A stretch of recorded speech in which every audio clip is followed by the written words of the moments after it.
A shadow was gathering upon the western horizon, where the seas of Middle-earth lay dark beneath a dying sky, and old fears long buried beneath ruin and song began to stir once more. Greetings, dear listener. I am Professor Aldrich, and tonight I invite you to walk beside me into an age of fading kingdoms, haunted mountains, and whispers carried upon the night wind. Draw nearer to the fire and listen well, for some roads through Middle-earth are best traveled after dusk. The sea along the western shores of Linden had turned dark 3 nights before the first ship vanished. Mariners returning from the Gulf of Lune spoke in low voices beside their fires, glancing often toward the black water beyond the harbor walls. They said no storm had risen, no lightning had split the clouds, and no reefs had broken the hull. One moment the vessel had been there beneath the pale evening star, its lanterns flickering gold upon the waves, and in the next it had slipped into a wall of shadow that rolled over the sea like smoke. No cry had carried back across the water. No drifting timber had later washed ashore. Only silence remained, deep and dreadful, lingering upon the coast long after dawn. In the havens of Mythland, the gulls wheeled beneath a sky of iron gray, and the scent of salt mingled with the smoke of wet cedar burning in the watchfires. Círdan the shipwright stood upon the western pier, wrapped in a mantle the color of storm clouds, his ancient eyes fixed upon the horizon, where the sea met the fading light. Around him moved sailors and laborers with quiet haste, yet none dared speak loudly. Fear had already spread among them, though the wise had not yet named it. Beside the harbor gate, an old fisherman sat mending his torn nets with stiff fingers, and he muttered to any who would listen that the darkness upon the water had not been born of weather. "Something walks again beneath the night," he whispered, though no one answered him. The younger men only crossed themselves in the manner of Numenor and looked away toward the west. That evening a rider came swiftly from the inland roads beneath the blue banners of Gil-galad. His horse was white with foam and trembling from exhaustion when he reached the harbor court. The messenger bore tidings from villages south of the river Lune, where homes had been abandoned without sign of struggle. Fires still burned in the hearths when neighbors entered at dawn. Bread remained half-cut upon wooden tables, and lanterns swung gently from rafters, though no wind stirred the air. Not a single body had been found. The messenger himself had seen one deserted hamlet before sunrise, and the memory clung to him like winter frost. "There were footprints in the mud," he said before the gathered captains, his voice hoarse from hard riding. "Bare feet among the prints of armored men, and all of them led north into the trees." Círdan listened in silence while rain tapped softly against the harbor stones. The old elf had seen the ruin of Beleriand and the wrath of Morgoth in elder days, and there were few shadows left in Middle-earth that could easily trouble him. Yet something in these tidings awakened an old unease buried deep beneath long centuries of memory. He remembered the terror that had once crept through hidden valleys before the armies of Angband descended. Evil often announced itself not with war horns or fire, but with absence. Empty roads, silent homes, creatures vanishing in the dark. He turned at last toward the messenger, and the light of the lanterns flickered across his grave face. "Did any survivor speak of what they saw?" he asked quietly. The rider hesitated before answering. His hands trembled despite the warmth of the hall. "One woman lived long enough to speak," he said. "The others found her wandering near the marshes at dusk. She had blood upon her feet and thorns in her hair, as though she had fled through wild country for many miles." He swallowed hard before continuing, and the sound of rain seemed suddenly louder around them. She spoke of a woman dressed in black and silver walking out of the night fog. Tall she was, and pale as moonlight upon ice. Wherever she passed, the torches dimmed and the dogs fell silent. A murmur spread among the gathered mariners, but the rider's voice dropped lower still. The survivor said there were winged shapes moving above the trees. She died before dawn. Far inland, beyond the green woods and river valleys of Linden, another traveler rode beneath the falling rain. His name was Hallis, captain of a Numenorian vessel called Sea Falcon, though now he journeyed without crew or ship. Mud clung thickly to the hem of his dark cloak as he guided his horse along the forest road beneath the arid Lewin. He had come north seeking trade in the Grey Havens, but grim rumors had reached him long before the sight of the sea.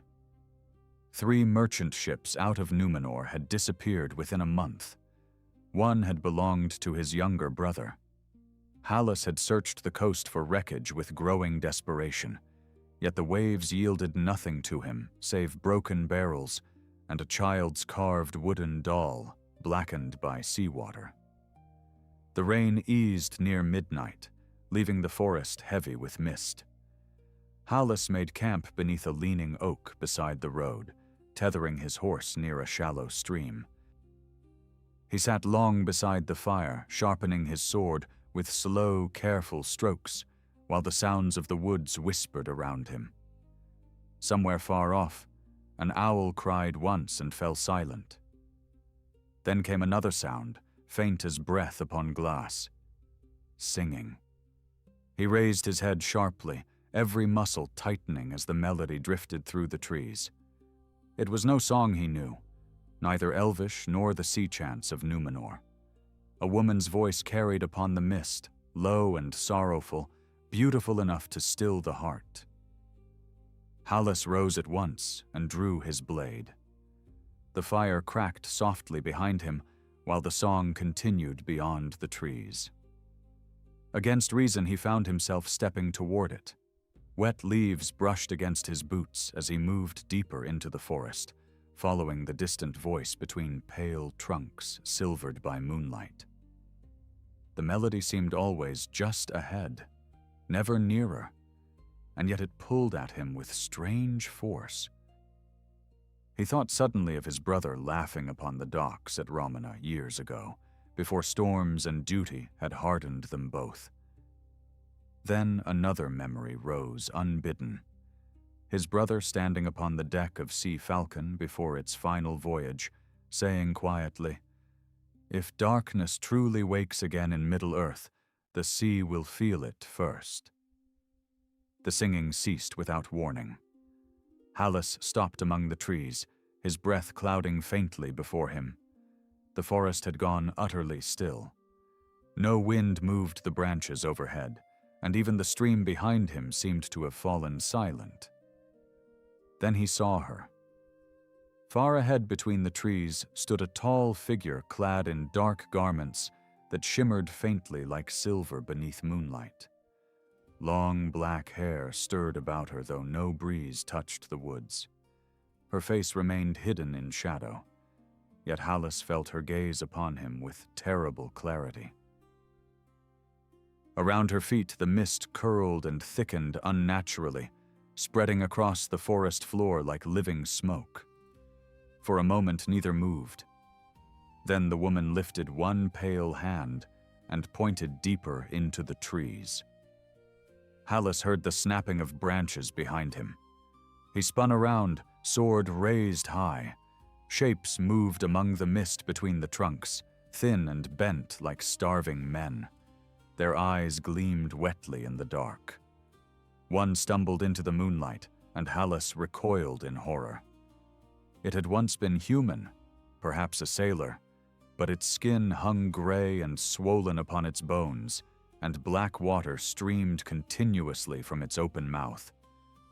More emerged behind it in dreadful silence. The captain backed away step by step, pulse hammering in his ears. "In the name of the Valor, what are you?" he whispered, though the creatures gave no answer. The first lunged suddenly with a broken gasp.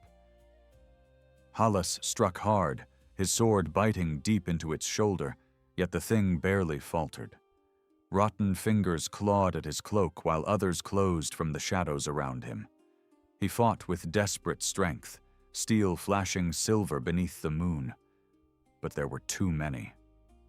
One seized his arm with freezing hands that smelled of salt and grave mold. Another snapped its teeth inches from his throat. Hallas drove it back with the hilt of his sword and staggered against a tree, breathing hard. Through the chaos, he glimpsed the dark woman still standing motionless among the mist, watching silently as though judging him. Then a horn sounded through the forest. Clear and sharp, it rang beneath the trees like the cry of a hunting hawk. Arrows hissed from the darkness. One of the creatures collapsed beside Hallas with a black feathered shaft buried through its skull. Another stumbled backward into the undergrowth. Swift shapes moved between the trees with deadly grace, and Hallas caught sight of pale cloaks and gleaming knives. Elves. The creatures shrieked at last, a hideous sound like drowning men dragged beneath water, and fled deeper into the mist. The woman in black vanished with them. One moment she stood there beneath the moonlight, and the next only drifting fog remained between the trees. Hallas stared into the darkness, chest heaving, scarcely believing what he had seen. An elf emerged from the woods nearby, tall and lean, his dark hair braided with silver clasps. He carried a long bow already fitted with another arrow, though his sharp gray eyes remained fixed upon the mist where the woman had disappeared. "You should not have followed the song," the elf said at last, his voice calm though wary. "Few who hear it live long enough to regret their folly." Hallas lowered his sword slowly, and for the first time since entering the forest, true fear settled cold within his heart. For several moments, neither man spoke. Mist drifted silently between the trees, while the wounded creatures dragged themselves away somewhere deeper in the forest, their wet, rasping cries fading into the night. Hallas leaned heavily against the oak, blood running down one sleeve, where blackened claws had torn through leather and skin alike. The elf watched him carefully without lowering his bow, his keen gaze moving from the captain's face to the sword in his hand, and back again. At length he stepped closer, and the silver brooch at his cloak caught the moonlight in the shape of a leaf. "You are far from the roads, Númenórean," he said quietly, "and tonight the wild keeps cruel company." Hallas wiped rainwater and sweat from his brow with the back of his hand. "I might say the same of you." The elf gave the faintest hint of a smile, though weariness shadowed his sharp features. "My name is Arendir," he replied. "I keep watch upon these woods for Gilgalad, though lately the task grows heavier with each passing night." Around them, other elves emerged from the trees in silence, gathering the fallen arrows with practiced calm. Their cloaks blended so perfectly with the forest that Hallas wondered how long they had been near without his knowing. One knelt beside the corpse of the creature Hallas had struck down and carefully rolled it onto its back with the tip of a spear. Moonlight revealed a face ruined by long decay, lips shriveled black around broken teeth. Seaweed clung to its torn garments, and its skin bore the pale, bloated look of drowned flesh. "A sailor," Hallas muttered, his stomach tightening. By the look of him, dead many days. Arendir crouched beside the corpse, studying it grimly. "More than days," he said. "We found another near the river Lun last week. Its flesh should have rotted entirely, yet something binds these wretches together and drives them onward."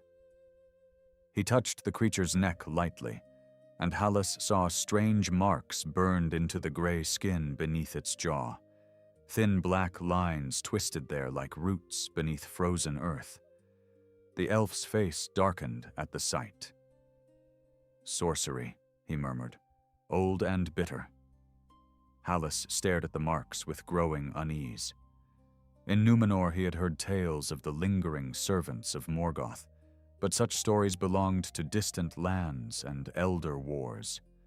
Seeing the corruption with his own eyes beneath the moonlit trees stripped all comfort from those old beliefs. The elves led Hallis back toward the campfire near the stream. Dawn still lay far away, and the forest seemed colder now despite the flames crackling against the damp wood. Arendir cleaned the wound on Hallis's arm with bitter-smelling herbs, while the captain sat rigid beside the fire. The claw marks burned fiercely beneath the poultice. "You are fortunate," the elf said while binding the injury with linen. "Another inch and the creature would have opened the veins." Hallis grunted softly, but kept his eyes fixed upon the darkness beyond the firelight. "What was she?" he asked at last. "The woman among the mist." No one answered immediately. The elves exchanged uneasy glances around the camp. One older warrior with scars crossing his cheek spat quietly into the fire before speaking. "The villagers call her she who comes with the night," he said. "Some claim she walks from abandoned wells and drowned caves when the moon is hidden. Others say she travels with the dead and leaves sickness wherever she passes." His voice remained steady, yet Hallis sensed genuine fear beneath it. "3 of our scouts vanished hunting her near the northern hills. We found only their boughs beside a riverbank." Arendir tied the final knot on Hallis's bandage and sat back upon his heels. "Ghost stories grow easily in troubled lands," he said, though he sounded unconvinced by his own words. Rain began again shortly before dawn, falling softly through the trees in silver threads. None among them slept. Hallis sat wrapped in a wool blanket beside the fading fire, while the elves kept watch in silence. Weariness pressed heavily upon him, but every time his eyes drifted shut, he saw again the pale woman standing motionless in the mist. There had been no rage in her face, no hunger like the creatures that served her. Only sorrow, deep and ancient. He found that thought somehow more troubling than cruelty would have been. Across the camp, Arendir sharpened one of his long knives against a whetstone with slow, measured strokes. "You lost someone to the sea," the elf said suddenly without looking up. Hallis stiffened slightly. "My brother." The words came rougher than he intended. "His ship vanished south of the Gulf. No storm, no wreckage." Arendir nodded once, as though confirming something already guessed. "Then perhaps our paths were bound long before tonight." Hallis frowned at him across the embers. "Meaning?" The elf slid the knife back into its sheath. 2 days ago, fishermen found pieces of a Numenorian mast washed ashore near Forlond. The wood bore the same black markings we found upon these creatures. For the first time since entering the forest, anger rose hotter than fear within Hallis. He stood abruptly despite the pain in his arm. Why was this not told openly in the Havens? "Because panic spreads faster than truth," Arendir answered, "and because Gilgalad fears there may be darker powers at work than wandering spirits." The rain intensified around them, drumming softly upon cloaks and leaves. Hallis paced once beside the stream, jaw clenched hard. Every instinct urged him southward toward the sea and whatever remained of his brother's fate. Yet another part of him understood already that the answer lay elsewhere now, somewhere hidden within these darkening woods. He stopped at last and looked toward Arendir. "You hunt her," he said. "The woman." The elf's expression hardened faintly. "I do." Morning crept gray and cold through the forest.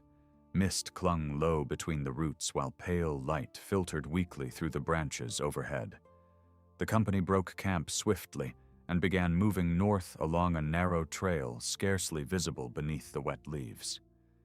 Arondir walked at the front with effortless silence, pausing often to study the ground or listen to distant sounds beyond Hallis's hearing. The Númenórean followed close behind, hand resting upon the pommel of his sword. Though exhaustion weighed upon him, he refused to remain behind when the elves offered him rest at one of their hidden lodges. Something drove him onward, now stronger than grief alone.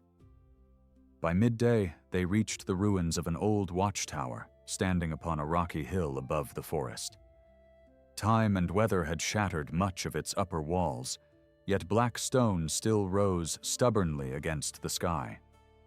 Ravens circled overhead, uttering harsh cries as the company climbed the winding path toward the broken gate. Hallis noticed at once the smell lingering there. Not decay exactly, but damp earth mixed with cold ash, as though fires long dead still smoldered beneath the stones. Arondir signaled for silence and moved cautiously into the ruin with bow in hand. The others spread through the crumbling courtyard, while Hallis followed more slowly, every nerve alert. Inside the tower, they found signs of recent passage. Footprints marked the dust coating the floor, some booted, others strangely bare despite the cold. In one chamber, broken candles lay scattered around a cracked stone table stained dark with old blood. Hallis touched the edge of the stain with 2 fingers and found it still tacky. "Not long ago," he muttered. Arondir had moved toward a narrow stair climbing deeper into the tower. He knelt beside the wall and held up a fragment of black cloth caught upon the stone. Silver thread glimmered faintly through the damp fabric. "Her cloak," the elf said quietly. A sudden cry echoed from above. One of the elves shouted in alarm, followed by the sound of steel ringing sharply against stone. Arondir sprang upward at once, racing toward the higher chambers with Hallis close behind. They burst into the upper hall to find one of the scouts sprawled, bleeding near a shattered window, while another struggled against a hooded man clad in dark armor. The stranger moved with savage speed, curved dagger flashing in the dim light. Hallis drew his sword and crashed into him before the elf could be struck again. Steel met steel with a harsh crack.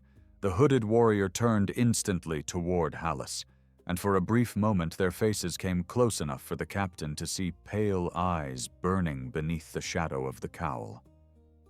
The fight drove them hard across the ruined chamber. The stranger fought not like an orc or brigand, but with cold discipline learned through years of killing. Hallis barely turned aside, one vicious thrust aimed at his throat. Arondir loosed an arrow, but the hooded man twisted aside with impossible quickness and smashed through the broken window behind him. Stone crumbled outward into empty air. Hallis lunged forward, expecting to hear the crash of a body upon the rocks below. Instead, there came only silence. He reached the shattered opening and stared down into drifting fog far beneath the tower. No corpse lay among the stones. Arondir knelt beside the wounded scout, while the others searched the surrounding slopes, but no trace of the stranger could be found. Blood seeped steadily through the elf's torn tunic, where the dagger had pierced below his ribs. "He came from nowhere," the scout gasped weakly, "searching the upper chambers." He spoke to himself while he looked. Arondir pressed cloth against the wound. "What did he say?" The scout swallowed painfully before answering. He kept repeating one thing. Fear clouded the elf's pale face as he forced out the words. "Find the ring before she does." The rain ceased before evening, though the sky remained low and heavy above the ruined tower. Arondir ordered the wounded scout carried down from the upper chambers, while the others searched every corner of the ruin for signs the hooded intruder might have left behind. Hallis moved through the cold stone halls with growing unease. Dust lay thick upon the floors in places untouched for generations, yet here and there he found fresher marks beneath it, scratches on door frames, candle wax hardened beside stairwells, boot prints leading nowhere. The tower no longer felt abandoned. It felt watched. As twilight deepened beyond the broken windows, Hallis could not rid himself of the sense that unseen eyes followed every step he took.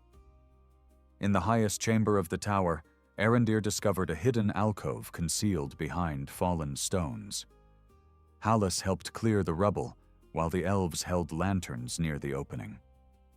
A narrow recess emerged within the wall, and inside rested the remains of an ancient chest bound in rusted iron. Its lid had been shattered recently, splintered inward as though broken open in haste. Fragments of velvet lining still clung to the wood, blackened by age and damp. Hallis crouched beside the chest and noticed a symbol carved faintly into the stone beneath it. 7 stars surrounding a crown. Even weathered by centuries, the mark of Elendel's people remained unmistakable. Númenórean, he murmured. Arendir studied the broken chest in silence. This tower once guarded the eastern roads long before your people sailed westward, he said. After the War of Wrath, many treasures vanished from ruined Beleriand. Some passed quietly through hidden hands. He brushed dust carefully aside from the floor and uncovered more markings scratched hurriedly into the stone. They were not runes Hallis recognized, though their shape stirred unease deep within him. Jagged black lines circled a single word repeated over and over. Arendir's expression darkened when he saw it. Eregion, he whispered. Hallis frowned. The elven realm near the misty mountains? The elf nodded slowly. The place where the rings of power were forged. Cold silence settled over the chamber after those words. Even the wind outside seemed to fade for a moment. Hallis looked again toward the shattered chest and imagined what might once have rested within it. Gold, perhaps. Jewels. Or something far worse. You think this intruder seeks one of the rings? He asked quietly. Arendir did not answer at once. He moved instead toward the broken window overlooking the dark forest below. Not one of the great rings, he said at last. Those are accounted for among the wise, but Celebrimbor forged many lesser works before Sauron's betrayal was revealed. Some were lost when Eregion fell. His gaze drifted northward into gathering shadow. If even one survived hidden in these lands, there are powers who would kill to possess it. Night fell swiftly thereafter. The company abandoned the tower before darkness fully closed around it, choosing instead to camp beside a narrow stream in the hills below. No fire was lit. The elves moved silently beneath the trees, speaking little while distant thunder rolled among the mountains far to the east. Hallis sat upon a moss-covered stone, sharpening his sword again, more from restless thought than necessity. The blade reflected pale fragments of moonlight filtering through the clouds overhead. Across from him, Arendir studied an old map spread upon his knees. The elf's face remained calm, though strain lingered behind his eyes. There are ruins north of here, he said quietly after a long silence. Old tunnels beneath the hills left from forgotten wars. If the woman seeks something hidden, she may be bound there. Hallis slid the whetstone slowly along the edge of his blade.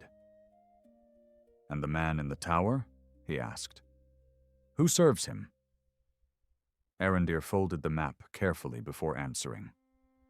I do not know, but I have seen warriors like him before upon the eastern roads. Men out of Rune and darker lands beyond, gathered now beneath secret banners. The elf stared toward the trees where mist drifted silver between the trunks. Sauron moves once more in Middle-earth. Of that I no longer doubt. Hearing the name spoken aloud sent a faint chill through Hallis despite himself. In Númenor, the shadow was still spoken of as a distant threat, lingering somewhere beyond mortal shores. Here in the wilds of Middle-earth, it already felt near enough to breathe. They traveled north at dawn, beneath skies the color of cold iron. The forest gradually thinned into rocky highlands, broken by steep ravines and clusters of twisted pine. Ravens followed overhead throughout the day, circling silently whenever the company paused. Arondir noticed them often and grew visibly troubled by their persistence. By afternoon, the wind carried the smell of snow down from the mountains despite the season. Hallis drew his cloak tighter as they climbed a narrow ridge overlooking a valley choked with fog. There among the hills stood the remains of an ancient settlement half swallowed by earth and moss. Broken walls leaned crookedly beside collapsed roofs, and black openings marked the mouths of tunnels descending into darkness beneath the stone. "No village has stood here since the elder days," Arondir said softly. "The dwarves once traded through these hills before the ruin of Beleriand drowned the western lands." One of the younger elves muttered uneasily beneath his breath, while studying the empty ruins below. Hallis understood the feeling. The valley seemed wrong somehow. No birds sang there. No wind stirred the grass among the stones. Even the fog hung unnaturally still, as though the land itself waited in silence. Arondir signaled for caution, and the company descended slowly into the ruins with weapons close at hand. The first sign of life came near one of the tunnel entrances. Fresh footprints marked the mud beside the broken archway. Some belonged to booted men, others to bare feet, narrow and pale. Hallis knelt beside them and touched the earth lightly. Still damp, not old. "They are ahead of us," he whispered. Arondir nodded grimly and drew his long knife. The entrance descended sharply into darkness beneath the hill, cold air spilling upward from unseen depths below. A faint sound drifted from within, water dripping somewhere far underground. Then another sound followed, soft chanting in a language Hallis did not understand. Torches were lit, their flames wavering uneasily as the company entered the tunnel. Ancient stone passages stretched downward through the roots of the hills, carved long ago with skill no mortal hands now possessed. Dwarven runes marked some of the walls, though age and damp had worn many beyond reading. The deeper they traveled, the colder the air became. Hallis felt moisture gathering upon his skin, while the smell of earth thickened around them. More than once he glimpsed movement beyond the torchlight, only for it to vanish when he turned his head. Somewhere ahead, the chanting continued, rising and falling like distant waves upon a shore.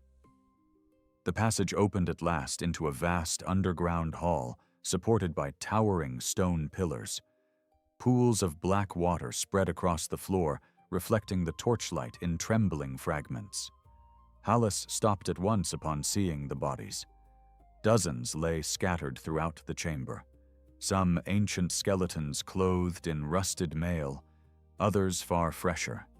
Men, elves, even orcs, all dead together as though some terrible struggle had consumed them generations apart. The newer corpses bore the same twisted black markings Hallis had seen upon the drowned creature in the forest. Arondir moved cautiously among them, face pale with horror. "This place has been used for years," he said, "perhaps longer." Then the chanting ceased.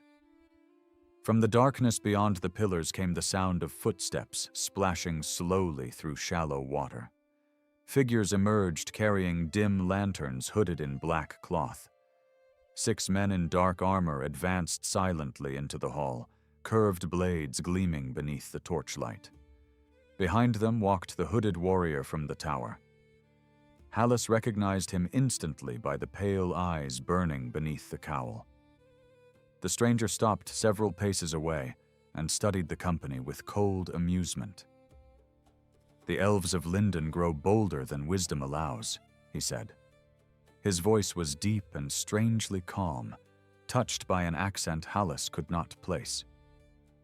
"You hunt shadows in places where your kind should no longer tread." Arendir stepped forward with arrow drawn. "Who are you?" he demanded. The hooded man smiled faintly. "One who still remembers the cost of power." His gaze shifted suddenly toward Hallis. "And you, Númenórean. Your brother died bravely." Hallis felt the blood drain from his face. Before he could speak, the stranger reached slowly beneath his cloak and drew forth a silver chain. Hanging from it was a carved sea dragon pendant, darkened by dried blood. Hallis knew it instantly. He himself had given it to his brother before the final voyage. Rage surged through him like fire. "Where did you get that?" he thundered. The hooded man closed his fist calmly around the pendant. "From the dead," he answered, "as I shall soon claim far more." Then the torches guttered violently throughout the chamber. A freezing wind roared suddenly through the underground hall, though no opening stood nearby. The black pools trembled. Shadows writhed along the pillars like living things. One by one, the armored men stepped backward into the darkness, their faces suddenly fearful. Even the hooded warrior turned sharply toward the deeper tunnels. Hallis heard it then. Singing. The same low, sorrowful melody drifted through the underground halls, echoing faintly from the darkness below. Every torch flame bent sideways as though drawn toward the sound. The water across the chamber began to ripple outward in widening circles. Arendir's face tightened with dread. One of the elves whispered a prayer beneath his breath. Then she appeared beyond the pillars, tall and motionless in flowing black garments that shimmered like starlight upon deep water. Her pale face remained half-veiled by shadow, yet her eyes shone cold and terrible beneath the hood. The singing stopped. Silence swallowed the chamber whole. "She has come," one of the armored men breathed in terror. And for the first time since Hallis had entered these darkening lands, he saw fear touch the face of the hooded warrior. No one moved within the underground hall. The black water lapped softly against broken stones, while torchlight flickered weakly across the pale face of the woman standing beyond the pillars. Her dark garments drifted around her, as though stirred by currents unseen, and the silver threads woven into the fabric caught the dim light like cold stars beneath deep water. Hallis felt the weight of her gaze settle upon the chamber one soul at a time. It carried neither haste nor confusion. She looked upon them as a queen might regard trespassers standing within the ruins of her fallen hall. The hooded warrior slowly stepped backward, one hand lowering toward the curved sword at his side. "You should have remained hidden," he said, though confidence no longer steadied his voice. The woman answered him in a language Hallis did not know. Her voice flowed low and musical through the cavern, ancient as winter rain upon forgotten stone. The sound itself seemed to darken the air. Several of the armored men recoiled uneasily, muttering prayers beneath their breath. Arendir alone appeared to understand the words. Hallis saw the elf's eyes widen sharply with disbelief before he tightened his grip upon the bow.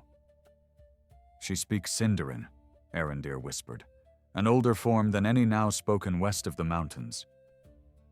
The woman lifted her pale hand toward the hooded warrior. "You carry what belongs to the dead," she said then in clearer tongue, and every syllable echoed unnaturally through the hall. "Give it to me, and I may yet spare you." The warrior's fear hardened instantly into defiance. "You speak of mercy as though you still remember its meaning," he replied. "You have hunted villages, slain travelers, and raised corpses from the sea. Whatever you once were died long ago." His men shifted nervously beside him, but he drew his sword nonetheless. The curved blade reflected the torchlight with a faint red shimmer. "The ring will belong to the shadow before it returns to your hands." At the mention of the ring, the woman's expression changed for the first time. Sorrow vanished from her face, replaced by something colder and infinitely more dangerous. Hallis felt the air tighten around them like a drawn bowstring. Then the cavern exploded into motion. The black water surged violently across the stone floor as though struck by a storm wind. Torches burst apart in showers of sparks. One of the armored men screamed when darkness itself seemed to seize him from behind and drag him shrieking beneath the water. Arendir loosed an arrow toward the woman, but the shaft froze in mid-air before her and fell harmlessly aside. The hooded warrior shouted an order in some harsh eastern tongue, and his men rushed forward with blades raised. Hallis drew his sword at once as chaos erupted through the chamber. Steel clashed against steel beneath the roaring echoes of the cavern, while shadows writhed wildly along the pillars. One of the armored men lunged toward Hallis with a spear. The Númenórean turned the thrust aside and struck hard across the man's jaw with the pommel of his sword. Another came from the left, swinging a heavy axe, forcing Hallis backward through the shallow water. The cold soaked instantly through his boots. He parried desperately, sparks flashing between the blades. Nearby, an elf fell with a cry as a curved dagger slipped beneath his ribs. Arendir drove 2 arrows into the attacker before the man could strike again, yet more enemies pressed from the darkness behind them. The chamber became a confusion of splashing water, shouted commands, and the terrible singing that had begun once more beneath it all. Through the struggle, Hallis glimpsed the dark woman moving untouched among the combatants.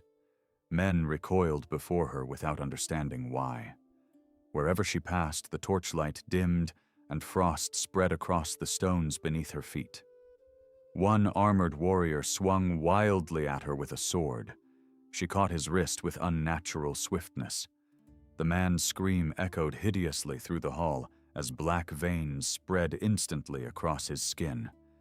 He collapsed moments later beside the water's edge, lifeless and pale as old bone.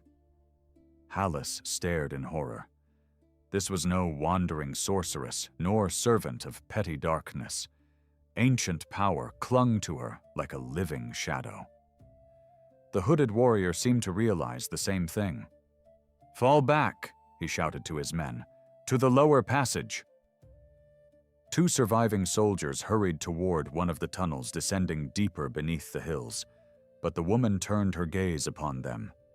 The black water surged upward suddenly in towering waves. Hallis stumbled backward as the flood crashed through the chamber. The men vanished beneath the torrent with strangled cries. When the water settled once more, their bodies floated motionless among the pillars. Silence followed briefly, broken only by ragged breathing and the distant dripping of unseen streams. The hooded warrior alone remained standing. For a moment he faced the woman across the flooded hall without speaking. Hallis saw hatred burning openly now behind the man's pale eyes, but beneath it lingered something else as well. Recognition. "You cannot stop what is coming," the warrior said quietly. "The Dark Lord gathers strength already in the east. Your grief means nothing beside his will." The woman moved toward him through the shallow water with slow, deliberate steps. "I have heard those promises before," she answered. "I heard them beneath the banners of Morgoth when your fathers still hid in darkness beyond the world." Her voice carried no pride, only exhaustion older than kingdoms. The warrior attacked suddenly with startling speed. His blade flashed crimson through the dim light, aimed straight for her throat. Yet before the steel could strike, the woman seized his arm. Frost spread instantly along the sword, creeping across the metal with sharp, cracking sounds. The warrior gasped and tried to wrench free, but her grip held him fast. Hallis saw terror flood the man's face at last. "Where is the ring?" the woman asked softly. The cavern itself seemed to tremble around the words. The warrior clenched his jaw against the pain. "You will never touch it again." With a violent cry, he tore a dagger from his belt and plunged it into his own side. The woman released him in shock as black blood spilled across the water. The warrior staggered backward several steps, breathing hard, yet a grim smile twisted across his face. Hallis realized too late that the wound had not been meant for death. Symbols burned suddenly across the dagger's hilt in sickly crimson light. The water throughout the cavern began to boil. Arendir shouted something in warning, but the words vanished beneath a deafening roar as the stone floor cracked apart down the center of the hall. A great fissure split the chamber open. Black water poured violently into the depths below, while pillars groaned and collapsed amid clouds of shattered stone. Hallis barely leapt aside before the ground gave way beneath him. One of the elves vanished screaming into darkness as the cavern floor crumbled apart. Arendir seized Hallis by the arm and dragged him toward the nearest tunnel, while rocks thundered from the ceiling overhead. The woman herself stood unmoving amid the destruction, her pale face lifted toward the collapsing vault above, as though listening to voices no one else could hear. Then the hooded warrior laughed through bloodied teeth. "Buried once more," he hissed. The ceiling came down. Stone crashed through the chamber in monstrous waves of ruin. Hallis and Arendir threw themselves into the tunnel as dust and shattered rock exploded behind them. Darkness swallowed everything. The roar of collapse thundered endlessly through the underground passages, while freezing water surged around their legs. Hallis struck the stone floor hard enough to drive the breath from his lungs. Somewhere nearby, elves shouted in confusion. Somewhere else, men screamed briefly before silence consumed them. Then, at last, the rumbling faded into distant echoes. For a long while, Hallis could hear nothing save his own ragged breathing. Dust thickened the narrow tunnel like smoke from a battlefield. Arendir coughed beside him and struggled slowly upright, blood running from a cut across his brow. Behind them, the passage had collapsed entirely beneath tons of stone. No trace remained of the vast chamber they had escaped moments before. Hallis forced himself to his feet, every muscle aching. "The others?" he asked hoarsely. 3 elves emerged through the dust from farther down the tunnel, bruised and shaken but alive.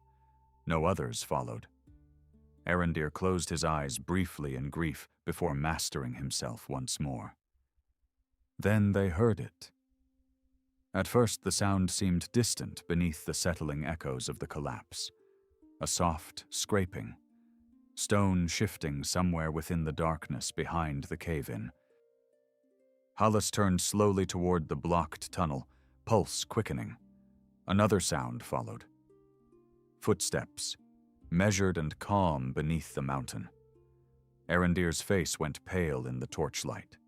Dust trickled suddenly from the shattered rocks sealing the passage. One stone moved, then another. And from beyond the ruin came once more the low, sorrowful sound of singing. The singing drifted through the collapsed passage like cold breath through a crypt. Dust trembled from the shattered stones, while the hidden footsteps drew steadily nearer beneath the mountain. None among them spoke. Hallis stood frozen with sword clenched tightly in one hand, every instinct urging him deeper into the tunnels and farther from whatever approached beyond the ruin. Yet another part of him strained unwillingly toward the sound. The melody carried grief so deep and ancient that it seemed less like music and more like memory itself given voice. Arendir slowly lowered his bow, his sharp eyes fixed upon the shifting stones. "She lives," he murmured, though whether relief or dread filled those words, Hallis could not tell. A crack split suddenly through the fallen rock. Pale light spilled faintly between the stones, silver as moonlight upon winter ice. Then the rubble burst outward with violent force. Hallis staggered backward as shattered rocks crashed across the tunnel floor. The woman stepped through the dust without haste, untouched by the collapse.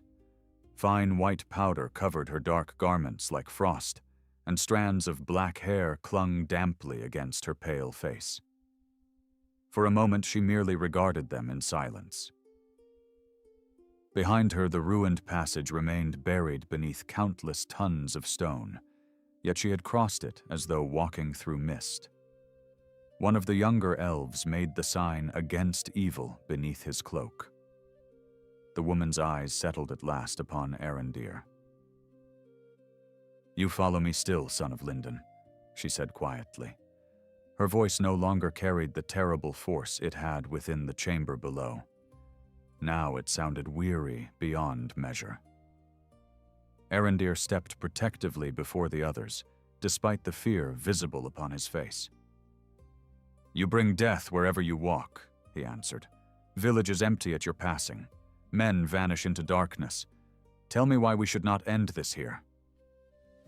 The woman studied him for a long moment, and Hallis sensed sorrow flicker briefly across her expression. "Because if you kill me," she said softly, "the shadow will claim what sleeps beneath these hills." Silence followed her words. Water dripped steadily through the darkness, while the torchlight trembled weakly upon the tunnel walls. Hallis looked between the woman and the elf captain, struggling to understand which danger stood greater before them. The creatures in the forest. The dead raised beneath the earth. The hooded warriors' talk of Sauron gathering strength. All roads now seemed to lead toward something hidden beneath the mountains. Hallis lowered his sword slightly, though suspicion still burned within him. "What are you seeking?" he asked. The woman turned her gaze upon him then, and he felt again that strange, crushing weight within her eyes. "A ring," she answered. "One forged in Eregion before betrayal poisoned that land." Arendir's expression hardened instantly. "Then you admit it." The woman gave a faint, bitter smile. "There is little use in denying truth beneath stone older than lies." She moved slowly farther into the tunnel, while the others watched warily. "I seek no dominion," she continued, "nor conquest. The ring I hunt was hidden long ago by those who feared what Sauron had begun to weave into the craft of Celebrimbor." Her pale fingers brushed lightly against the damp wall as she spoke. "It was not among the great rings. Its power was lesser. Yet through it, memory could be preserved against time and ruin." Her voice faltered slightly then. "I once believed it could save my people." Hallis saw something shift across Arendir's face, recognition perhaps, or pity. "Who are you?" the elf asked quietly. For several moments the woman did not answer. Her gaze drifted toward the darkness behind them, as though seeing lands far beyond the mountains and the long years buried between. "Once," she said at last, "I was called Nimruil." The name hung strangely within the tunnel, ancient and sorrowful. Arendir inhaled sharply. "That name was lost in the fall of Doriath." The woman nodded faintly. "As was all else I loved." Hallis knew little of the ancient histories of the elves, yet even he had heard songs in Numenor of Doriath and the ruin that consumed Beleriand in elder days. He stared now at the woman before him, with growing disbelief. "You lived before the drowning of the Western lands?" he asked. "Before the War of Wrath?" Nimril met his gaze steadily. "I walked beneath the beaches of Neldareth when the world was young," she replied. "I saw dragons darken the sky above ruined kingdoms. I watched Morgoth's armies burn forests older than the memory of men."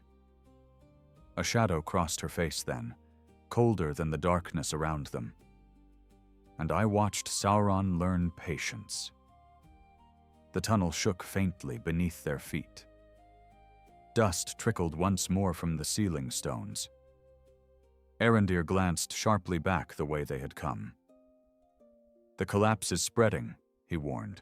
"We cannot remain here." Nimruil nodded toward a narrower passage descending deeper into the mountain. "There is another path leading east," she said. "The servants of the Shadow know of it also. If they reach the vault before us, all of Middle-earth may pay the price." One of the elves spat bitterly upon the ground. "And we are expected to trust the word of a necromancer?" Nimruil's eyes flashed suddenly with anger. "I did not raise the dead." Her voice struck the tunnel walls like iron. "Those corpses were defiled by the servants of Sauron long before I found them." Hallis studied her carefully then. He remembered the drowned creatures in the forest, the black markings upon their flesh, the horror in the hooded warrior's face when she appeared within the cavern below. Slowly, a dreadful possibility formed in his thoughts. "You were hunting them," he said quietly. Nimruil looked toward him without speaking. "The villages," Hallis continued. "The ships. You were searching for those taken by the servants of the Shadow before they could be turned."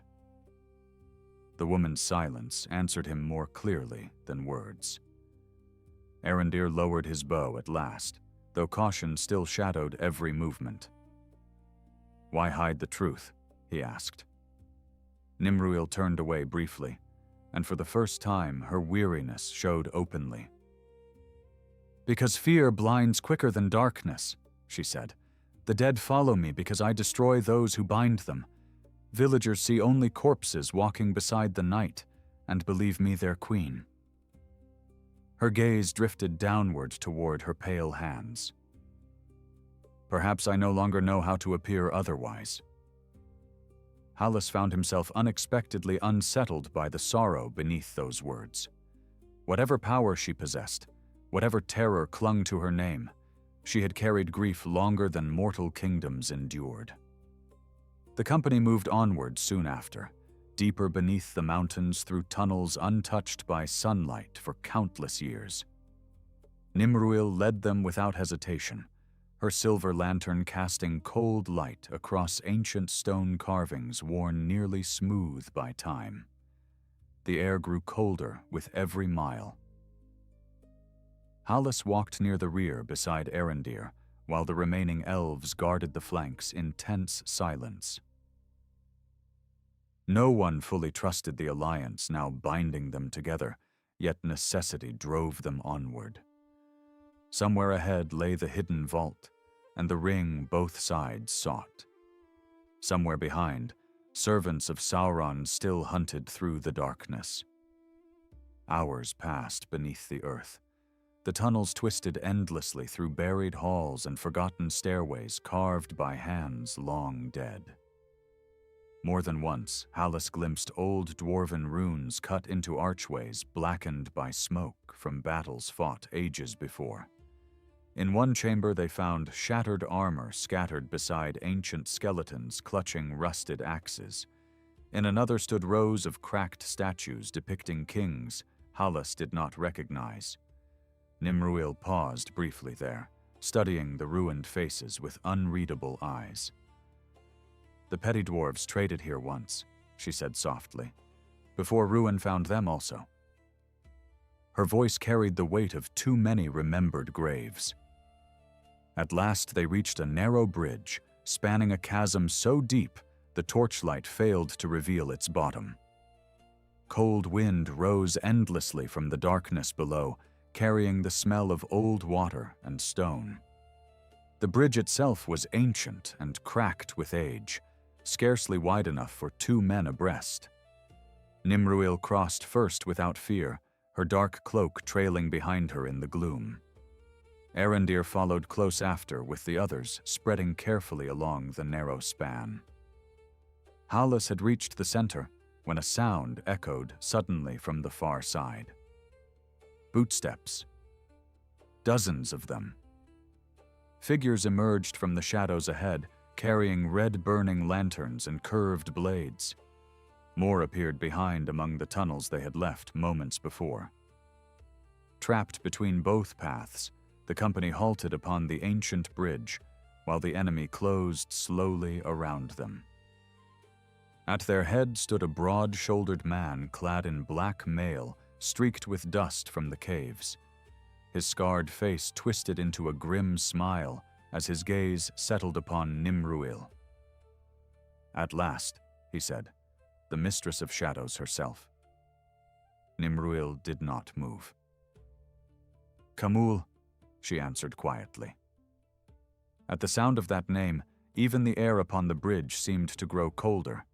The men upon the bridge advanced no farther after Nimruil spoke the name. Red lantern light trembled across black armor and curved eastern blades while the cold wind rose endlessly from the abyss beneath them. Hallis studied the scarred man at their head, with growing unease. He stood taller than the others by nearly a head, broad through the shoulders, his dark mail covered by a long cloak the color of dried blood. A jagged scar crossed one side of his face from temple to jaw, yet his eyes remained strangely untouched by age. They gleamed sharp and watchful beneath the hood like those of a hunting wolf. "You know me still," the man said with quiet amusement. "That is more kindness than time grants most enemies." Nimruil regarded him without expression. "I remember all servants of the shadow," she replied, "though once you wore another face." A murmur passed among the elves behind Hallis. Arendir lowered his bow slightly, confusion shadowing his features. "Kamul," he repeated under his breath. "That name belongs to an eastern lord from beyond Rune." The scarred man smiled faintly at hearing it spoken. "A king once," he said, "long before these western lands learned fear again." His gaze drifted slowly across the company until it settled upon Hallis. "And you, Númenorian, I wondered whether grief would bring you this far beneath the mountains." Hallis felt anger tighten instantly within him. "You knew my brother," he said coldly. Kamul inclined his head slightly. "For a brief while, he died more bravely than most sailors dragged into darkness." The captain's hand closed hard around his sword hilt. Every instinct demanded he rush forward and split the man's skull where he stood, yet the narrow bridge and the warriors surrounding them left little room for foolishness. Kamul seemed to sense the struggle within him. "Do not waste your rage too quickly," he said softly. "Before this night ends, you may yet learn who truly doomed him." Arendir stepped forward before Hallis could answer. "Enough riddles," the elf said sharply. "Stand aside. We seek only the vault beyond these tunnels." Kamul laughed quietly then, though no warmth touched the sound. "As do we all." He lifted one gloved hand toward the darkness beyond the bridge. "The ring lies near now. I can feel its call beneath the stone." His eyes returned to Nimruil. "You hid it well after the fall of Eregion, better than Sauron expected." Hallis saw Arendir stiffen beside him. "You hid the ring?" the elf asked. For a moment Nimruil said nothing.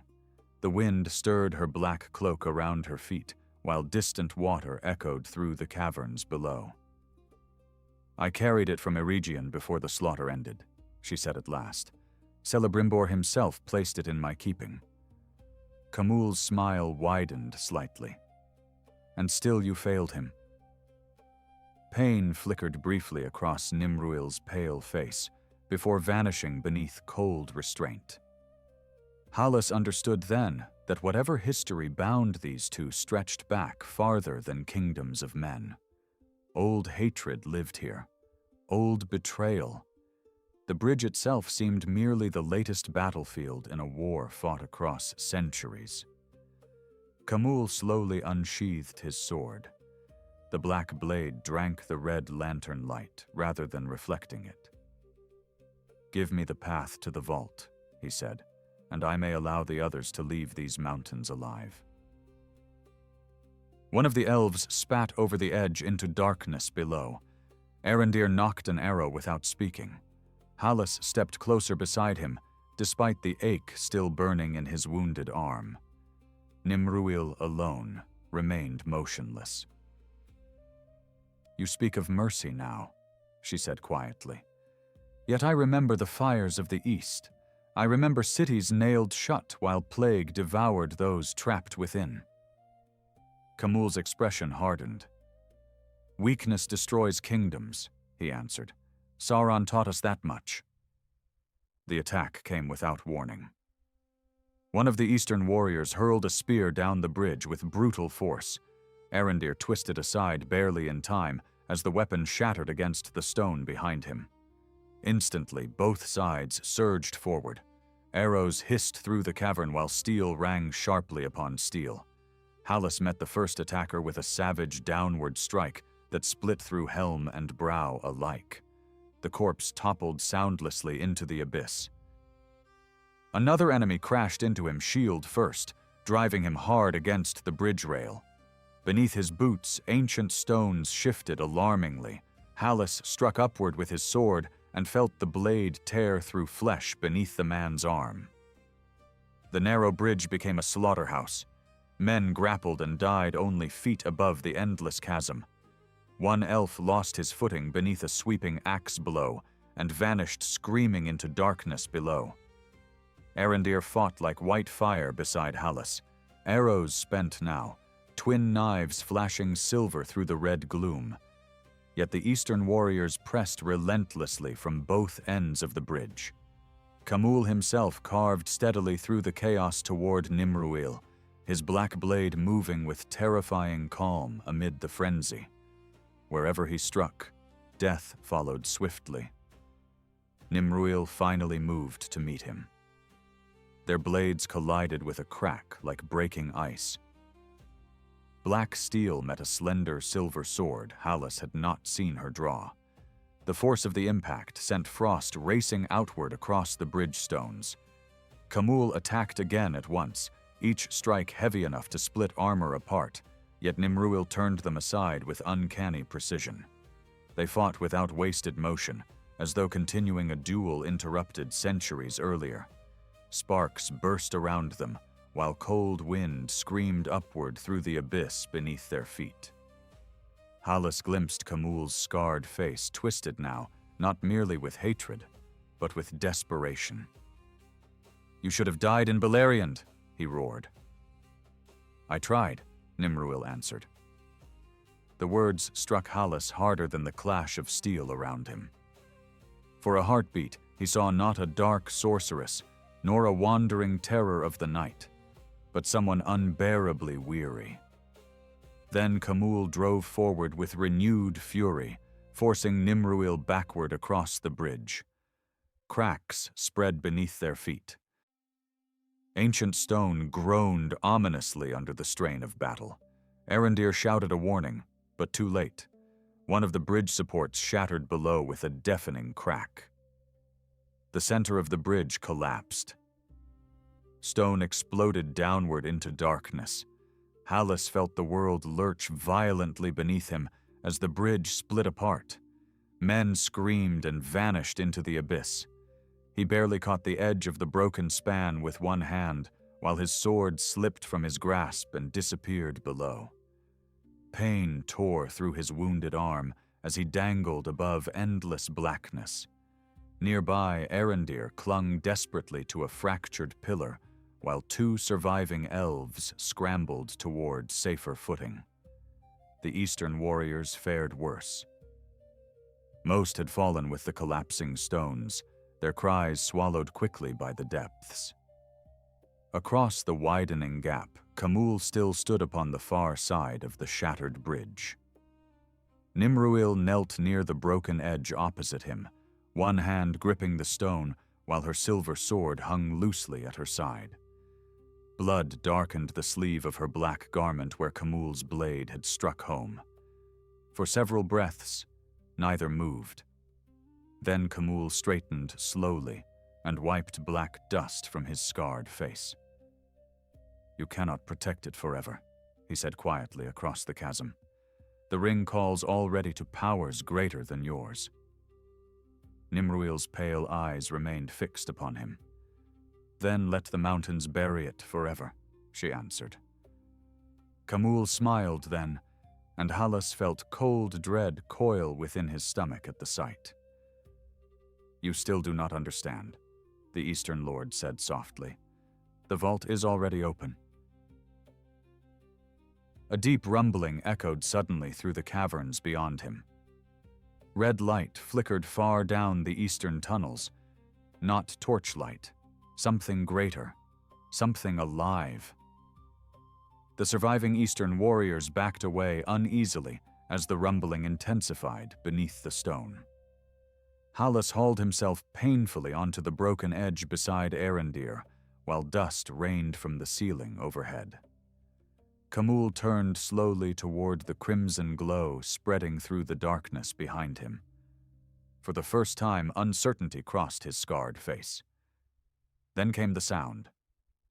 A low, grinding roar unlike anything human or beast could make. Ancient, vast, furious. Nimruil rose unsteadily to her feet, blood running dark along her hand. "Fool," she whispered. Out of the eastern darkness, two enormous eyes opened, burning like molten gold beneath the mountain. The cavern shook beneath a thunderous roar that rolled through the tunnels like the wrath of the earth itself. Dust burst from the ceiling in thick clouds, while fragments of stone rained into the abyss below. Hallas scrambled farther from the shattered edge beside Arendir, every instinct screaming at him to flee. Across the broken bridge, the surviving Eastern warriors stumbled backward in panic, their discipline shattered in an instant. The crimson glow pouring through the eastern tunnels brightened until the stone walls themselves seemed to bleed fire. Then the creature moved. A vast shape emerged slowly from the darkness beyond Khamûl's men.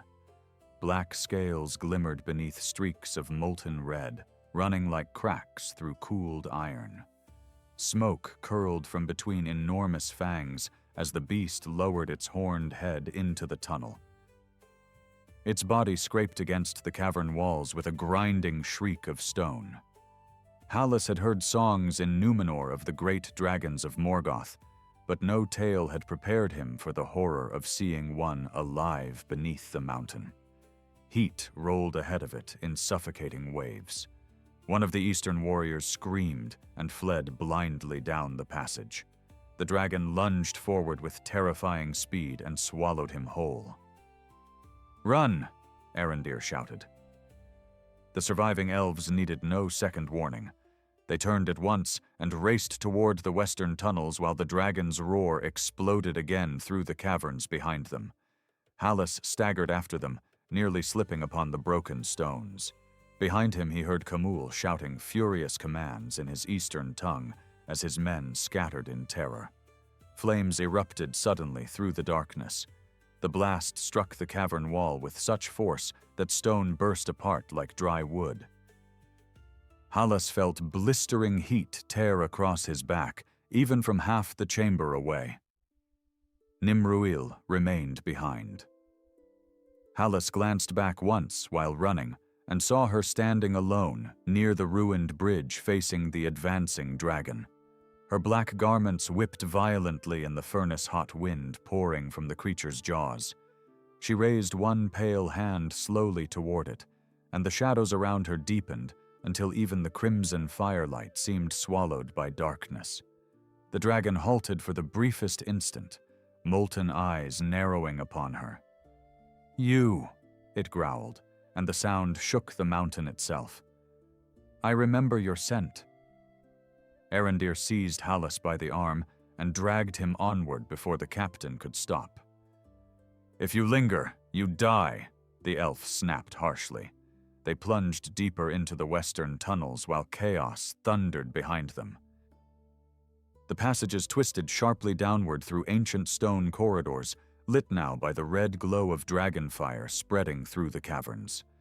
Smoke thickened the air with every step. Hallis coughed hard as they descended a crumbling stairway carved long ago by forgotten dwarven hands. Somewhere above came another deafening roar, followed by the crash of collapsing stone. "What is that creature?" one of the younger elves gasped between breaths. Arendir's face remained grim beneath the crimson light. "A fire drake," he answered, "one of the lesser breeds that fled into hidden places after the fall of Morgoth." He glanced back toward the trembling tunnels behind them. "I thought none remained west of the mountains." Hallis wiped sweat and soot from his brow. "Khamûl opened its prison?" The elf nodded sharply. "Or awakened it searching for the vault?" Another roar shook dust from the ceiling overhead. "Either way, this mountain may soon become our tomb." The tunnels widened suddenly into a vast underground roadway lined with cracked pillars. Ancient carts lay overturned along rusted rails, disappearing into darkness ahead. The air here felt older somehow, heavy with centuries of abandonment. Hallis noticed strange marks burned across several pillars, as though intense fire had swept through long ago. Arendir slowed briefly beside one such scarred stone, his expression tightening with recognition. "The dwarves fought it here," he murmured, "many years ago." Hallis looked uneasily into the dark ahead. "And lost?"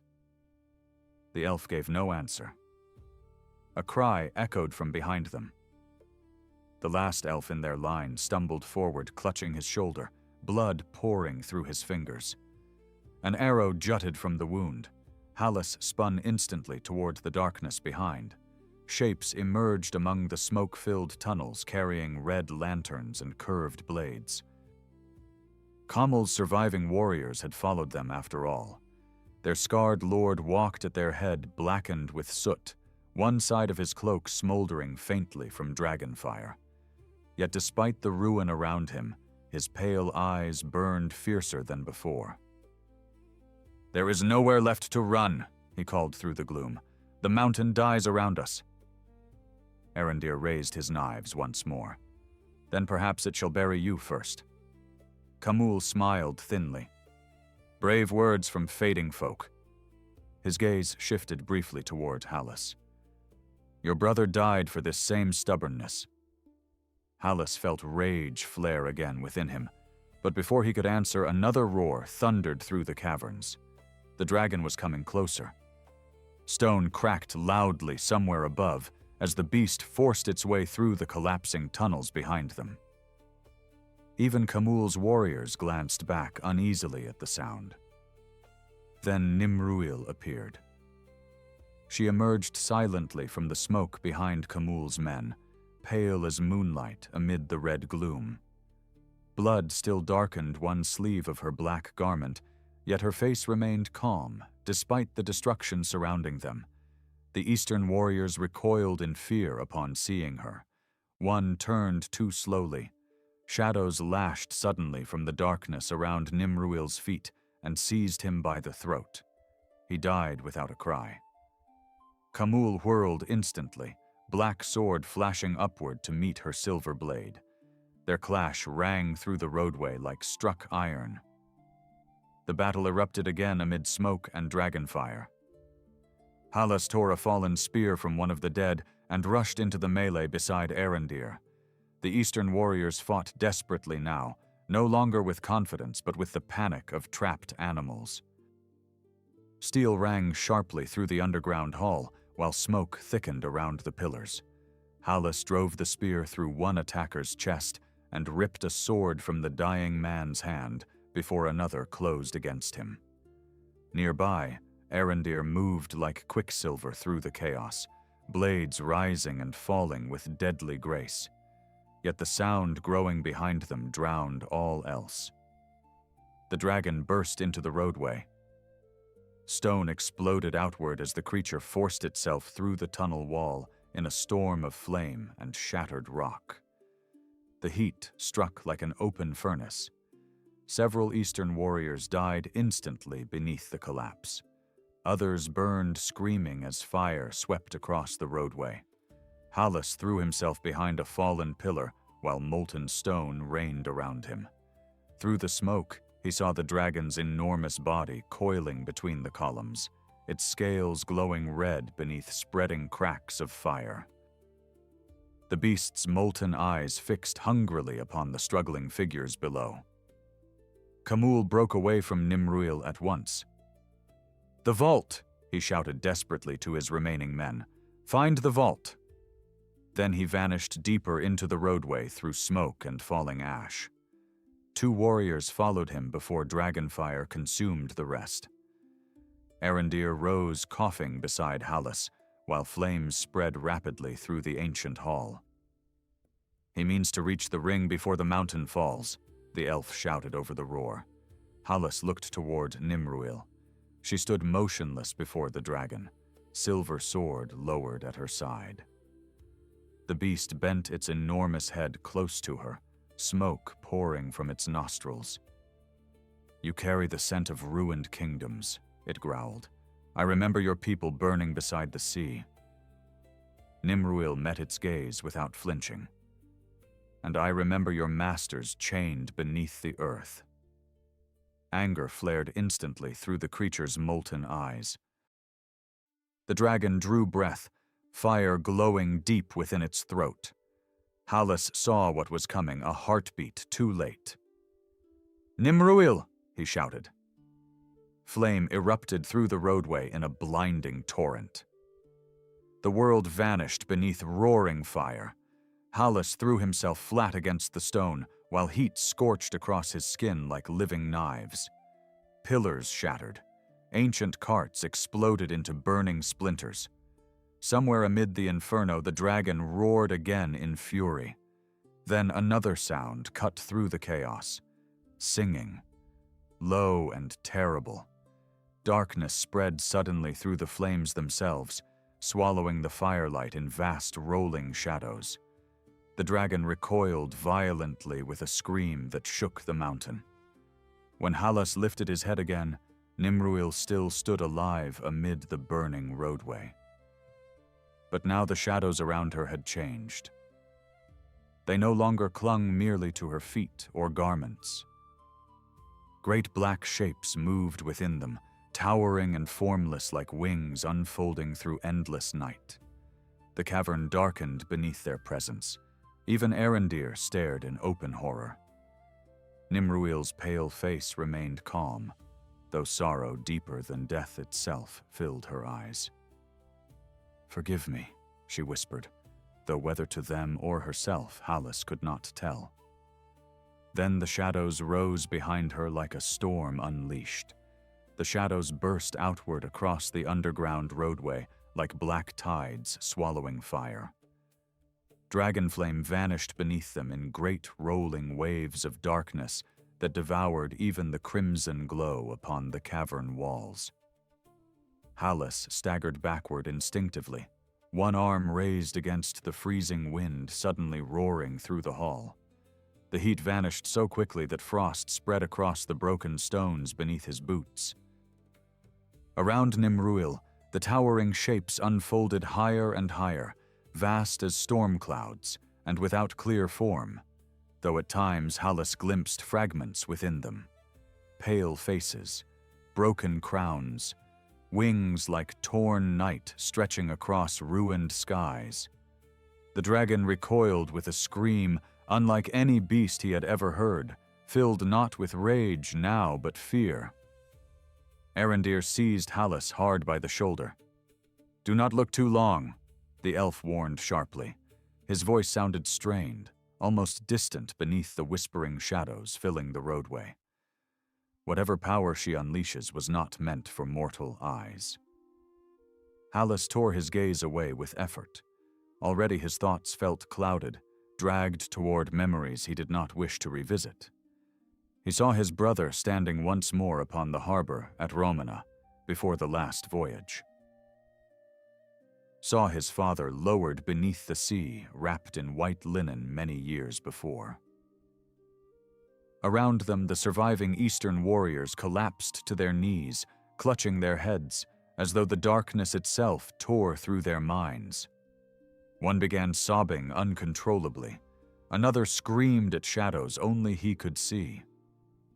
The dragon lashed wildly through the cavern. Its enormous tail smashed pillars apart like brittle twigs, while molten fire spilled from its jaws in frantic bursts. Yet the shadows smothered the flames each time they rose. Nimruil walked slowly toward the beast through the storm she had summoned, her black garments untouched by ash or frost. "You served the darkness once," she said, and her voice now seemed layered with many others beneath it, ancient and sorrowful. "Return to the deep places and trouble Middle-earth no more." The dragon's molten eyes burned with desperate fury. "You command nothing," it roared. "Not after what you became." Ooh, then the beast lunged.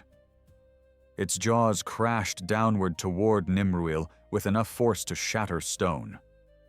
Hallis cried out despite himself. Yet the shadows surged upward instantly around her like living walls. The dragon's teeth struck darkness instead of flesh. A sound echoed through the cavern, then unlike anything mortal throats could shape. Not a scream, not song, something older. The dragon convulsed violently as black frost spread across its scales wherever the shadows touched. The creature tore backward, roaring in agony, smashing blindly through the ancient roadway.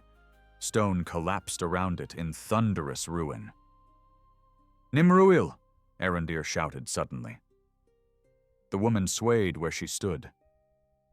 Hallis saw blood running now freely from both her hands, black against the silver frost coating her skin. The vast shadows behind her trembled and flickered unevenly. Whatever power she wielded was tearing through her as much as the dragon. She lifted one pale hand weakly toward the deeper tunnels where Kamul had fled. "The vault," she whispered. "He must not reach it." Then the darkness around her shattered apart like smoke caught in a storm wind. The dragon crashed sideways through the cavern wall with a deafening roar. Fire erupted once more through the collapsing tunnels. Hallis and Arondir barely avoided a rain of falling stone as the roadway began to crumble beneath them. "Move!" Arondir shouted. The surviving elves needed no urging. They fled deeper into the mountain while behind them, the wounded dragon thrashed blindly amid collapsing pillars and fire. Hallis hesitated only a heartbeat before rushing after the others. He passed Nimruil as she knelt weakly upon the shattered stone, her face pale with exhaustion. For an instant, her eyes met his. "Why help us?" he asked breathlessly. A faint, sad smile touched her lips. "Because someone once failed to help me." Then she rose again unsteadily and followed. The tunnels beyond descended sharply through ancient dwarven passages, half buried by cave-ins and old fire scars. Heat surged through the stone around them now, growing stronger with every step. Somewhere below the mountain groaned continuously, like a living thing in pain. Hallis understood suddenly that the dragon's prison had not merely been hidden beneath the hills. The beast had slept near underground fires deep within the roots of the earth itself. Now those ancient chambers were breaking open. Smoke thickened the air until breathing became difficult. The elves wrapped cloth over their mouths while sparks drifted endlessly through the darkness. Ahead in the gloom came the sound of running footsteps. "Khamûl," Arendir hissed. They pressed onward with renewed urgency through twisting passages lit now by a dull red glow seeping from cracks in the stone. At last the tunnel widened into a vast circular chamber, unlike anything Hallis had yet seen beneath the mountain. The walls rose smooth and black around them, carved with ancient runes that shimmered faintly beneath layers of ash and soot. In the center stood a great stone dais surrounded by broken pillars. Upon it rested a single iron pedestal, and atop the pedestal lay a ring. It appeared almost plain at first glance, silver rather than gold, unadorned save for faint lines etched along its outer band. Yet Hallis felt its presence immediately. The air around it seemed unnaturally still, while every sound in the chamber dulled into distant echoes. His gaze fixed upon the ring despite himself. Memories stirred within him unbidden, longing, grief, regret. He thought suddenly of every face he had lost to time and sea. A terrible desire rose within him to reach forward and hold them once more. Khamûl stood already beside the pedestal. Blood streaked his scarred face, and one arm hung useless at his side from wounds suffered during the escape. Yet triumph burned fiercely within his pale eyes as he reached slowly toward the ring. "At last," he breathed. Arendir raised his bow instantly. "Do not touch it." The Eastern Lord laughed harshly without turning. "You still understand nothing, elf." His fingers hovered inches above the silver band. "This is not merely a tool of power. It is memory itself preserved against death." His voice darkened. "With this, even the fallen may endure." Nimruil entered the chamber then. Her steps echoed softly across the black stone, while smoke curled around her dark garments. Khamûl stiffened immediately upon seeing her. "You should be dead," he muttered.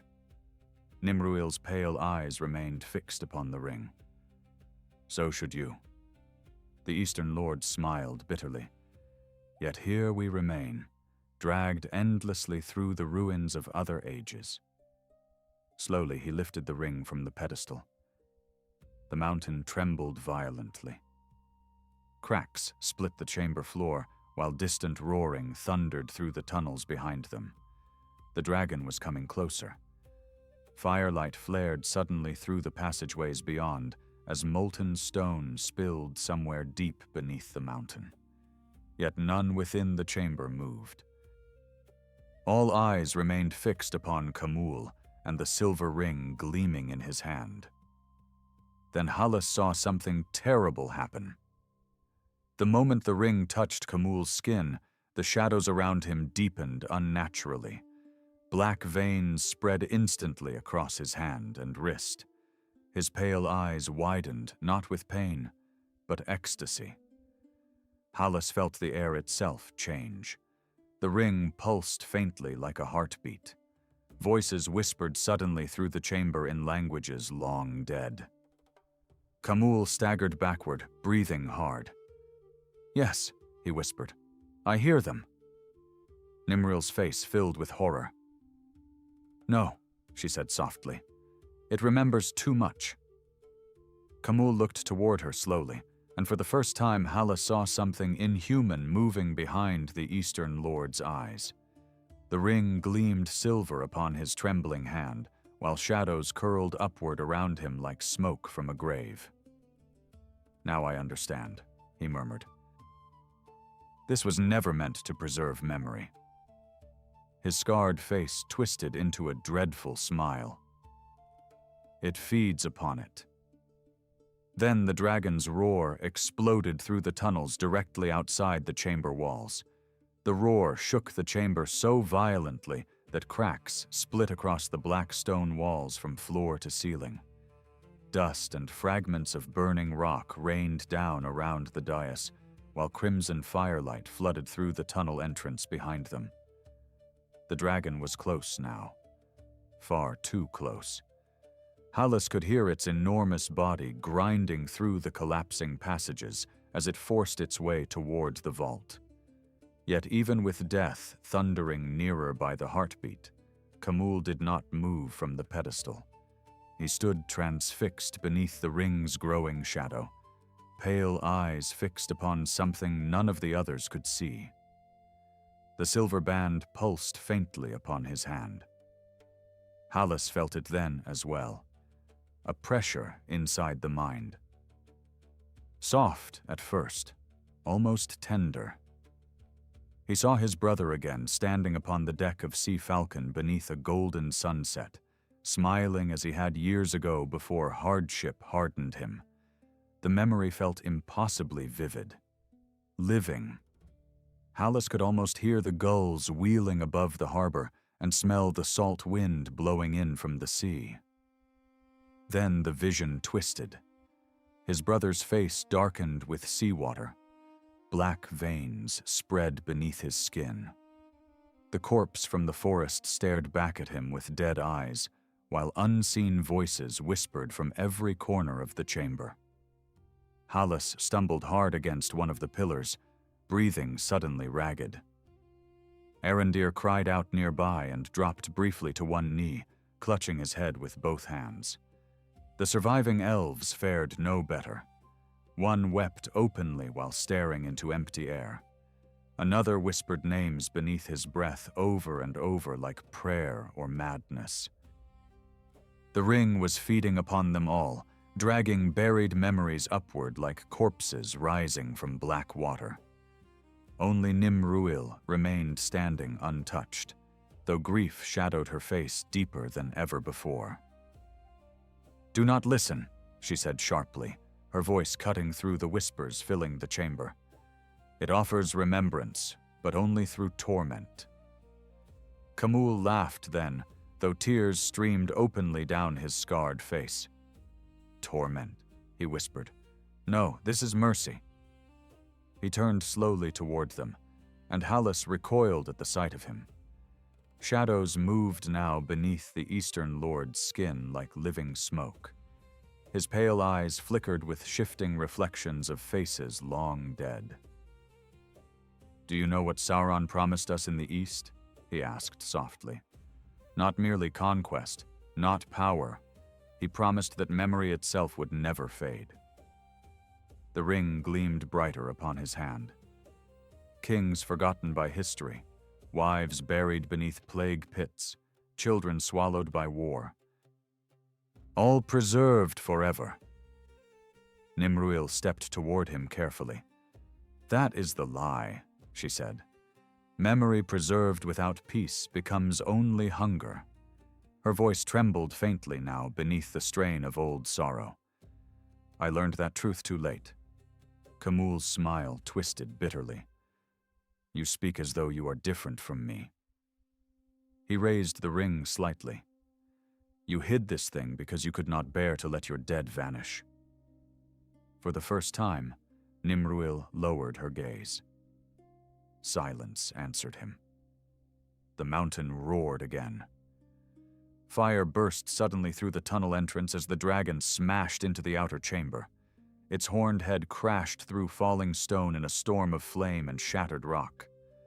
Molten eyes fixed instantly upon the ring blazing silver in Khamûl's hand. The beast inhaled deeply, smoke pouring from between its fangs. "Mine," it growled, and the word rolled through the vault like distant thunder. Heat flooded the chamber so fiercely that the black stone itself began to crack beneath their feet. Khamûl turned toward the dragon without fear. "No," he whispered. "Mine." The ring answered him. Silver light exploded outward across the chamber. Hallis threw one arm over his face as the force of it struck like a storm wind. The whispers became screams. Shadows burst from Kamul's body in writhing torrents that filled the air around him with countless flickering faces. Men, women, warriors, children, endless memories trapped within the ring across centuries untold. The dragon recoiled with a furious roar as the silver light spread over its scales. Kamul rose slowly above the shattered dais, lifted by the storm swirling around him. His scarred face stretched with ecstasy and agony alike. "He is losing himself," Arendir shouted over the chaos. "No," Nimruil answered hollowly. "He already has." The dragon attacked. Flame erupted across the chamber in a torrent hot enough to melt stone. Hallis dove behind a fallen pillar while the vault vanished beneath roaring fire. Yet at the center of the inferno, Kamul still floated untouched, wrapped in spinning silver shadows. The dragon's fire bent strangely around him. The ring blazed brighter still. Hallis heard voices now pouring from it in countless tongues layered atop one another. Some wept, some screamed, some begged never to be forgotten. The sound clawed at his thoughts like knives. Then Kamul looked toward Nimruil, and suddenly Hallis understood. The Eastern Lord no longer truly saw the chamber or the dragon or any of them. He saw only the dead. Hallis glimpsed them reflected in Kamul's burning eyes. A woman standing beside a river beneath eastern stars.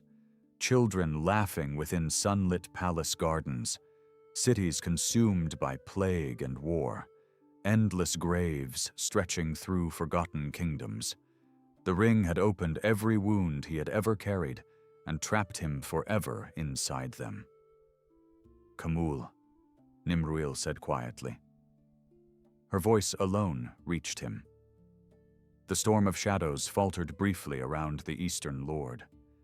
Tears cut clean paths through the soot upon his face. "I hear them," he whispered brokenly. "All of them." Nimruil stepped closer, despite the dragon circling furiously through the burning chamber. "Then let them rest." Kamul shook violently, clutching the ring tighter. "I cannot." The silver light intensified again. Cracks spread wildly across the vault floor while molten fire burst through beneath the stone.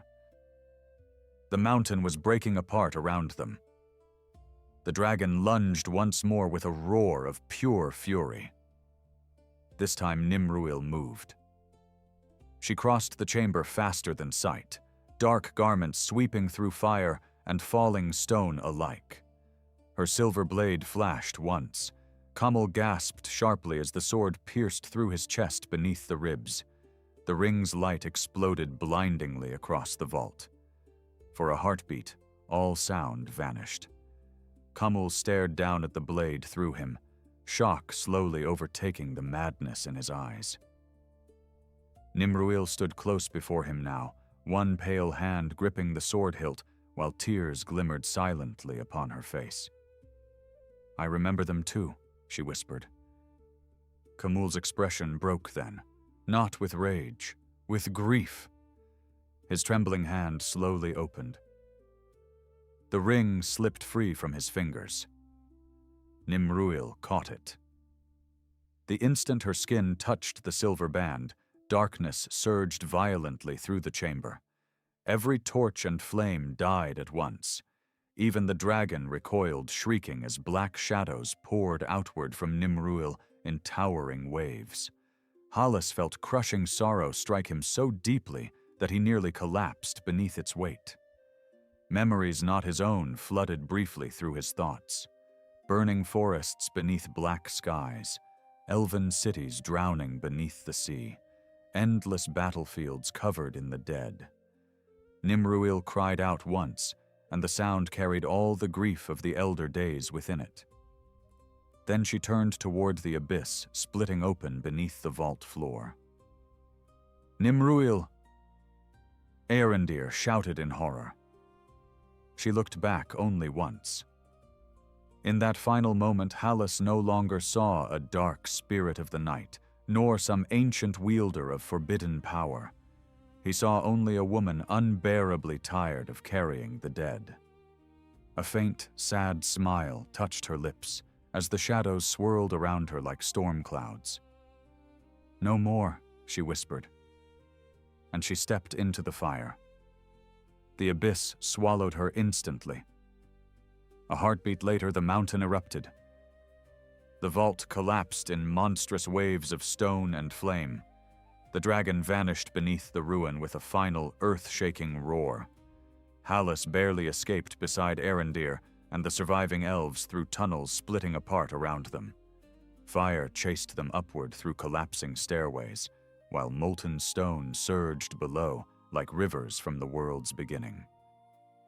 At last they burst from the mountainside into cold night air beneath a sky heavy with stars. Behind them the mountain groaned once more and fell silent. Dawn rose pale and gray over the northern hills.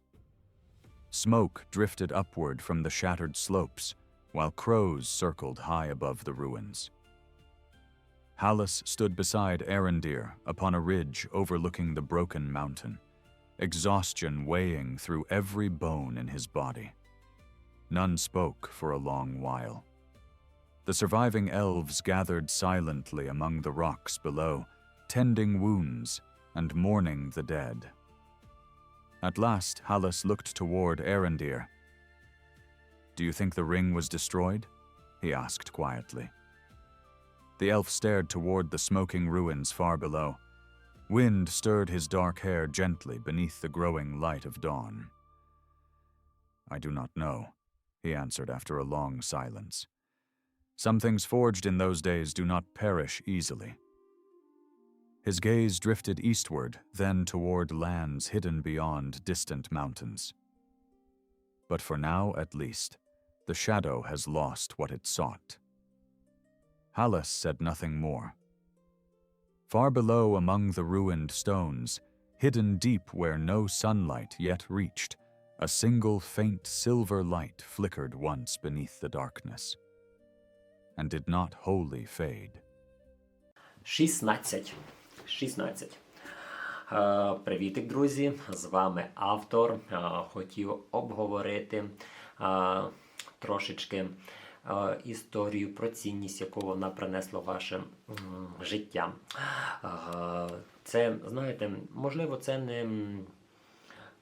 Хочу зараз поговорити про пам'ять, не про щось світле, а про тягар, який у людині іноді триває і носиться все життя. Навіть ми можемо цього просто не помічати. Ми часто думаємо, що пам'ять робить нас сильнішими, бо не дає забути тих, кого ми любили, або те, через що ми пройшли. Але з часом вона починає змінювати форму, вона прибирає гострі краї, стирає провину, додає тепла там, де колись був страх. І найбезпечніше вона може переконати нас, що минуле треба не прийняти, а повернути. Мені здається, що саме тоді людина починає втрачати себе, або перестає жити поруч із пам'яттю, починає жити всередині себе, всередині цієї пам'яті. Дивіться, це дуже тихе і непомітне якесь там полонення. Мабуть, справжня мудрість не в тому, щоб утримати все, що було, а в тому, щоб дозволити деяким речам залишитися лише спогадом. І, можливо, саме тому найважливі прощання іноді не бувають марними. Дякую всім за увагу. До наступних відео.